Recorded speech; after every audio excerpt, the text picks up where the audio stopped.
अस्सलाम वालेकुम। क्या हाल चाल है दोस्तों? सब ठीक है? मैं बिल्कुल ठीक हूँ। अल्लाह ताला का करम शुक्र फजल सब खैरियत है। आज तबीयत ना ज़्यादा ठीक नहीं है। वजह यह है कि पड़ोस में एक पेशेंट हुआ है। पेशेंट कुछ इस तरह हुआ है कि पहले ही वो टब्बर बहुत ज़्यादा गरीब है, वो फैमिली बहुत ज़्यादा गरीब है। उनके बारे में मैंने वीडियो बनाई थी, या फिर कुछ लोगों ने उनकी मतलब थोड़ी हेल्प भी की थी।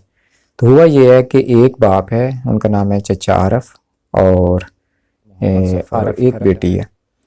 पूरी फैमिली 3 लोगों पे मबनी है। तो बेटा था कि क्योंकि कोई रोज़गार नहीं है, कोई ज़मीन नहीं है, कुछ इस तरह का उनका सिस्टम नहीं था, तो वो डेली अपनी मजदूरी मेहनत करता था। हुआ यूँ कि ये गर्मियों के हर गर्मियों में, हर सर्दियों में वो काम करता था। ये 200-400-600 जैसे होता है, कभी दिहाड़ी लग गई कभी ना लगी। तो पिछले दिनों जैसे कि गंदम का सीज़न था, उसने बहुत ज़्यादा गर्मियों में काम किया, तो शायद उसे गर्मी की वजह से, जैसे आप कह लें कि दिमाग को बुखार हो जाता है, इस तरह की सिचुएशन हुई आज से 7-8 दिन पहले। तो उसे दौरे पड़ने शुरू हो गए, जैसे कि मेंटली बंदे हमारे यहाँ जो है लोगों में इतनी अवेयरनेस नहीं है, जहालत बहुत ज़्यादा है, तालीम की बहुत कमी है। तो हमारे इलाके में कुछ ऐसा किसी को दौरा पड़ जाए तो वो 100% उनका ख्याल होता है कि इससे जन्नात का साया हो गया है, जिन्होंने हमला कर दिया है, या इसके ऊपर ये जिन आ गए हैं। तो उसी चक्कर में उन्होंने 6-7 दिन तक रखे रखा। मैं गया, आप गए, सब गए, बार बार जाके कहा कि आप ये काम नहीं करो, आप हॉस्पिटल ले जाओ। जो भी बंदा हॉस्पिटल का उनको मशवरा देता था, आगे से वो झगड़ा करते थे। दाएं बाएं के जितने पीर थे नज़दीक, मैं किसी का स्पेशल नाम नहीं लेता हूँ, लेकिन जहाँ जहाँ तक भी गए, किसी ने पानी दम करके दिया, किसी ने तावीज़ दिए, किसी ने कोई चीज़ दी। तो क्योंकि जनात वाला ऐसा मसला था नहीं, अगर होता तो चलें कुछ फ़र्क पड़ जाता। उसकी बीमारी जो थी बढ़ती गई, चारपाई से मतलब कि वो ये नीचे गिर जाता था, उसके जिस्म सारे को झटके लगते थे और इस तरह का। एटलीस्ट जी परसों उसे जो है क्योंकि आज मैं पता करने गया हूँ दोबारा, तो मुझे पता चला कि वो परसों का मुल्तान निश्तर हॉस्पिटल में लेके चले गए। जब वहाँ गए हैं तो वही बात हुई कि जैसे कि हम कहते थे या मैं कहता था कि आप हॉस्पिटल लेके जाएं, इसकी बीमारी का पता चलेगा। तो डॉक्टर्स ने कहा है कि इसको जो है ये बुखार हुआ है, और टाइफाइड की शक्ल में, और इसके दिमाग को बुखार हुआ है। तो फिर सीटी स्कैन वगैरह और ये दूसरी जितने भी सारे टेस्ट होते हैं, वो करवाने के बाद उसके जो दिमाग था उसके ऊपर स्वेलिंग, और बंदा यानी कि शदीद, कहना मैं ये चाहता हूँ कि बंदा शदीद ख़तरे में है।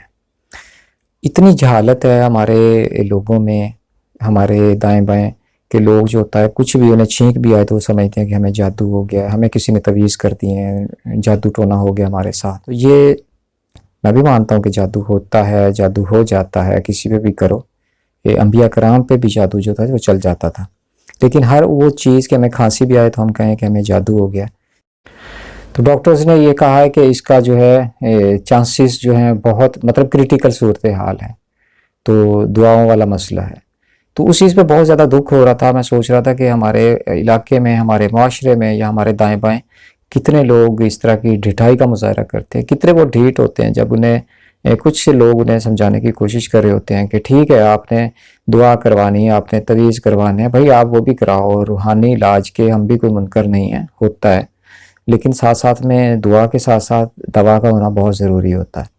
तो बहुत तकलीफ़ हो रही है। मैं गया जब तो उनके घर में मतलब 3 ही लोग थे, तो बूढ़ा बिल्कुल वालिद है, उसकी नज़र भी नहीं आता उसे ठीक से, और साथ में उसकी बहन है एक, तो वो भी मतलब बाद में गए हैं। तो उसे जिस पिकअप में लेके गए तो उसकी हालत इस कदर बीमारी में इस कदर हो चुकी थी कि 2 से 3 लोग उसे जकड़ के लेके गए हैं कि उसने टांग चलाई जिस पिकअप सुजुकी में, मतलब कि वो जाने लगे तो सुजुकी का जो साइड वाला मिरर होता है, शीशा होता है, आप कह लें विंडो वाला, उसने टांग मारी तो वो शीशा उड़ के तो दूर जा मतलब इस तरह का उसकी सिचुएशन हो गई थी, उसकी कंडीशन इस तरह की हो गई थी, सिर्फ घर में रख रख के। जब पहला अटैक आया तो उनको चाहिए था कि वो कहना मानते, मेरा मान लेते, दाएं बाएं बहुत सारे लोग कह रहे थे कि आप डॉक्टर्स के पास जाएं, वो चले जाते। तो उसकी जो बीमारी की जो शिद्दत थी शायद इस कदर ना होती, जो कि 7 दिन गुजर जाने के बाद। और उस बंदा कभी वो चीखें मारता था बहुत ज़ोर से, जब क्योंकि उसे सर को, दिमाग को उसके ये बुखार था, फीवर था उसे। तो बहरहाल अब तो बहुत उसकी क्रिटिकल सूरत हाल है। तो इस वीडियो बनाने का मकसद ये था कि हम पीरों के पास जाते हैं, फ़कीरों के पास जाते हैं, हम उनके मुनकर नहीं हैं, और ना ही मैं किसी स्पेशल किसी मकतबे फ़िक्र को मैं टारगेट कर रहा हूँ। जी हाँ दोस्तों, तो मेरा ये वीडियो बनाने का मकसद किसी की भी दिल आज़ारी करना नहीं है, ना मैं किसी मकतबे फ़िक्र के ख़िलाफ़ हूँ। हम भी रूहानी इलाज के हम भी मुनकर नहीं हैं, हम भी उसको मानते हैं, उसके ऊपर ईमान है। जादू बरहक है, जादू भी हो जाता है, लेकिन हमें कोई छींक आ जाए, हमें कोई नज़ला ज़ुकाम हो जाए या हमें मौसमी बुखार हो जाए तो हम समझ रही होती हैं कि खुदा ना खास्ता हमें जादू है। तो इन चीज़ों में नहीं पड़ना चाहिए आपको। आपके दाएं बाएं आप अगर देखते हैं कि लोग सादा लोग हैं, उन्हें ज़्यादा पता नहीं है, किसी को दौरे पड़ रहे हैं, और अगर वो समझ रहे हैं कि उनको जादू हो गया है, उनके ऊपर कोई टोना हो गया है, उनके ऊपर कोई जिन्न आ गया है, कोई परी आ गई है, तो उन लोगों को आप एजुकेट कर सकते हैं, उन्हें समझा सकते हैं कि भाई साइंस का दौर है, आप लोग डॉक्टर्स के पास जाइए, अपने चेकअप कराइए, आपको जो भी बीमारी होगी उसका पता चलना चाहिए। तो जो इलाज है बाकायदा ये करवाना चाहिए, डॉक्टर्स के पास जाना चाहिए। रूहानी इलाज का है तो वो भी आप करें। आप दम किसी से करवाना चाहते हैं, आप कोई वज़ाइफ करना चाहते हैं बीमारी के हवाले से, तो वो अपनी जगह पे, लेकिन जो ये दुआ के साथ दवा है वो बहुत ज़रूरी है। तो मुझे पूरा यकीन है कि आज की ये छोटी सी वीडियो, छोटा सा मैसेज ये आप तमाम दोस्तों को ज़रूर पसंद आया होगा। और आखिर में मैं ये कहना चाहता हूँ कि ये मोहम्मद ज़फ़र भाई जो कि अभी भी बेहोश हैं, उन्हें कोई होश नहीं है, उन्हें हर 4 घंटे के बाद एक इंजेक्शन लगता है और उसके बाद फिर वो 3-4 घंटे तक वही बेहोशी में रहते हैं। उसके बाद फिर दोबारा उन्हें जैसे कोई होश में आते हैं या उन्हें दोबारा वो फिट्स पड़ता है तो तब उन्हें फिर दोबारा इंजेक्शन लगाया जाता है। अभी वो हॉस्पिटल में हैं मुल्तान में, तो उनकी सेहत के लिए आपने बहुत ज़्यादा दुआ करनी है। निश्तर हॉस्पिटल मुल्तान का बहुत बड़ा हॉस्पिटल है, यकीनन वहाँ पे बहुत अच्छे डॉक्टर्स हैं, लेकिन डॉक्टर्स ने अभी तक कोई तसल्ली बख्श जो जवाब है वो नहीं दिया। तो बहरहाल आप क्योंकि बिल्कुल गरीब सी फैमिली है, अगर आप में से कोई भी उनकी हेल्प भी करना चाहे तो भी आप कमेंट कर सकते हैं, और बिलखसूस उनके लिए आप दुआएं जो है वो ज़्यादा से ज़्यादा कीजिए, ताकि एक बाप के पास बेटा और एक बहन के पास उसका भाई जो है वो सलामत रहे।